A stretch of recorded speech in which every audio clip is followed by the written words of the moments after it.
Hey guys, and welcome back to another episode of Garage Biljon and my 968 Resurrection series. In the previous episode, I installed the new starter motor.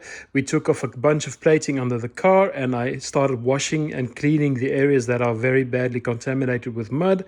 If you missed that episode, I'll put a link up here for you to catch up. So even though this looks really nice and clean, the camera is lying to you a little bit because you can see that this area here still has a bit of mud residue on it.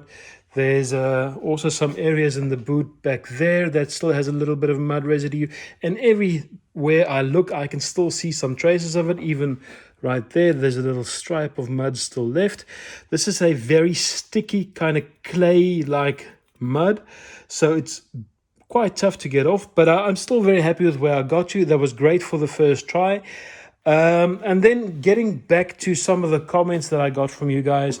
Many of you commented about the fact that I did not remove the sills and I did not remove the rear bumper. That is very much on the agenda, so I will be doing this. For two reasons. One is I know there's mud back here, but two is all of the piping that's on this car is actually hardened out and aged, so it needs to be replaced. I'll be replacing all of the piping. So that runs here, it runs on the little shark fin, and it also runs on the rocker panels. So all of that will be taken off, and the same goes for the front bumper, because even though I can get quite a lot of the gunk out from that hole there where the airbox sucks its air into, I know there's a lot more mud hiding inside this bumper cover. So I will be taking all of that off and I will be cleaning that even further. But before I do that, and before I go too deep into this car, I want to make sure that we are mechanically in a good spot. So we are not ripping out the interior yet. It's going to be a couple of weeks before we do that. What I'm going to focus on now is replacing that alternator. And I want to also take off all of the covers here to go check what those pulleys and those tensioners look like.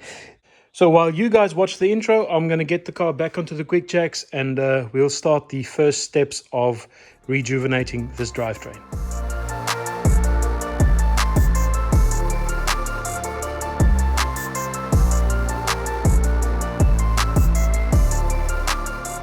Alright, so welcome back under the car. It's now back in the air. So let me take you through just a quick reminder of where we stopped last time before we started to wash the car. What you're looking at here is the air conditioning pump. This guy here is your crankshaft pulley. And this is the tensioner arm that we have in place to tension up this belt that runs around the air conditioning pump and the alternator. So the first thing we need to do is we need to break these lock nuts on both sides, wind them down a little bit, and then we can bring in this arm, which will then relieve the tension on this multi-rib belt.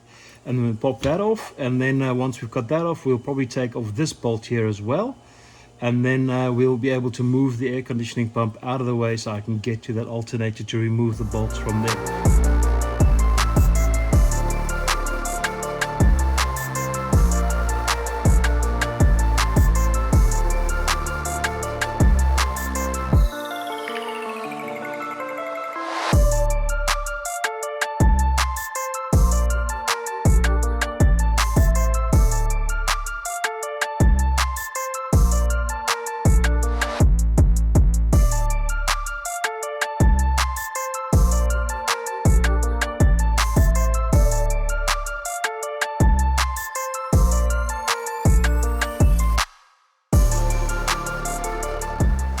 Okay, so she's finally loose. You can see this nut is removed and that nut is removed.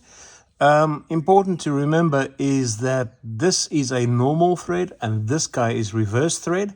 So make sure that you turn it the right direction. So basically they both turn in the normal direction to go that way and that way.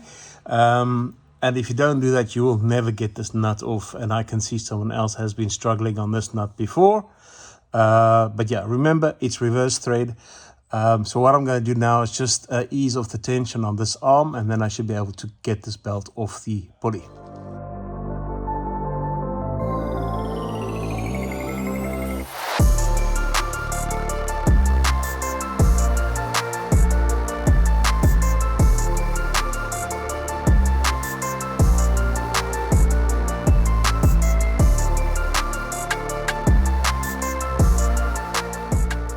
I was busy taking out this bolt, and then I realized I don't actually have to, because the one I have to get you to the alternator has already now been freed up because I pulled in this pump so much. And the other one is up there, also in plain sight, so I can actually get my tools on it, so I can get the 2 bolts holding it in out. By the way, I am using Clark's Garage as instructions here. There's also the factory manual, but that's always, you have to read so much. So I'll put the link to both of them down here for you for the alternator removal on Clark's Garage. There's a lot of information on there. All right, so for me to get to this bolt, and there's one down there, I think it's just going to be simpler to remove the MAF. It's just a screw here and another one there if I want to remove the elbow as well. So let's get that done, and then we can tackle the bolt.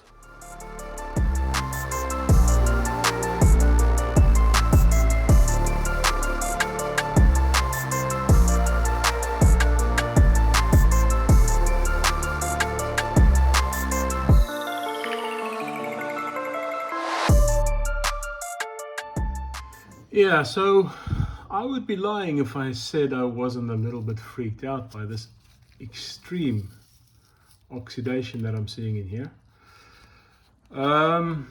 This tells me that the MAF that is on this car is probably not original to this car. It might have been a replacement or a used one. And they were trying to get this motor running. Obviously, they didn't think about replacing the computer the way that we did. But this oxidation is scary, because if it's here, it might be deeper into the engine. I'm just going to open up the butterfly and I'm going to wedge a lamp in there, and then I'll bring you guys back to see if we can see any nastiness inside that inlet manifold. Cross your fingers, guys. This is not good. I don't like seeing this. Okay, some good news, guys. Unfortunately, I can't really show you because it's very difficult to see.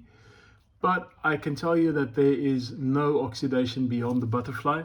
I'll treat this oxidation and then we'll pretend that we never saw this, because obviously the engine runs well, but I don't want this gunk to be inside the engine. So we'll get that cleaned up.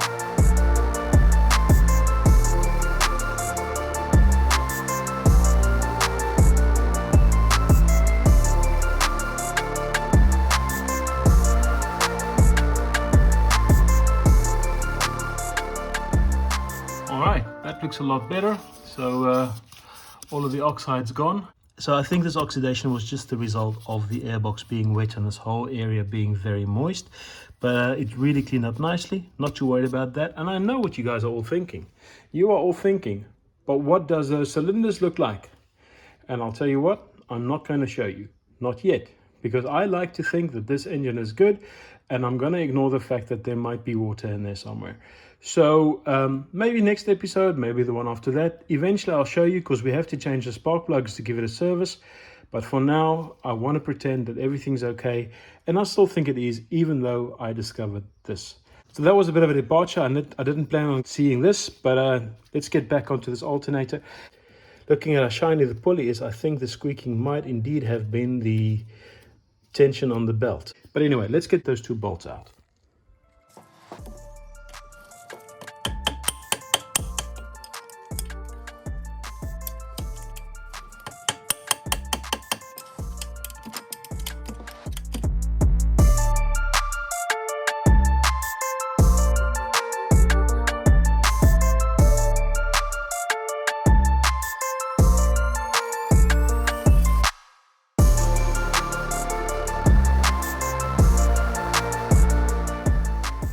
Alright, so I've got the 2 bolts that holds the alternator to the car out. This is the bottom one. It's a short one with a nut on the end. This one is the one that runs through there.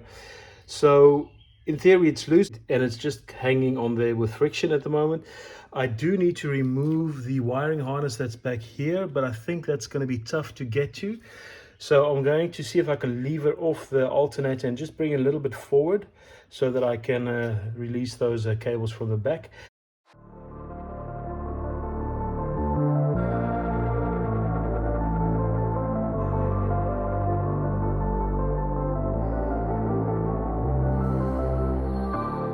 Alright, so this little guy is fighting me all the way. I cannot for the life of me get this nut off. It should not be that tight, but apparently it is.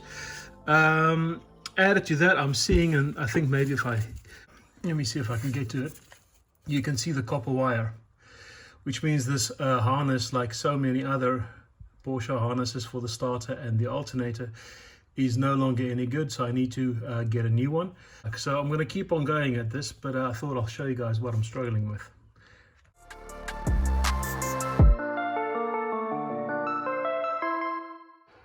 Wow, okay, that was a mighty struggle. You guys online who said this is a tough job, you did not lie. I did not expect it to be this tough. But you can see there's a lot of cleaning for me left to do down here, so that gives me opportunity again. And the steering shaft back there, as you can see right there, is still full of mud as well. And now you can start to see the problem on this harness a little bit better. It's not in great shape. This is completely hardened out and rotten, dry rotten. So I'll be ordering up a new harness. So let me show you the alternator that I took out of the car, and let's have a listen to it. That's not what an alternator should sound like. And right next to it is the used one I got from Inline 4.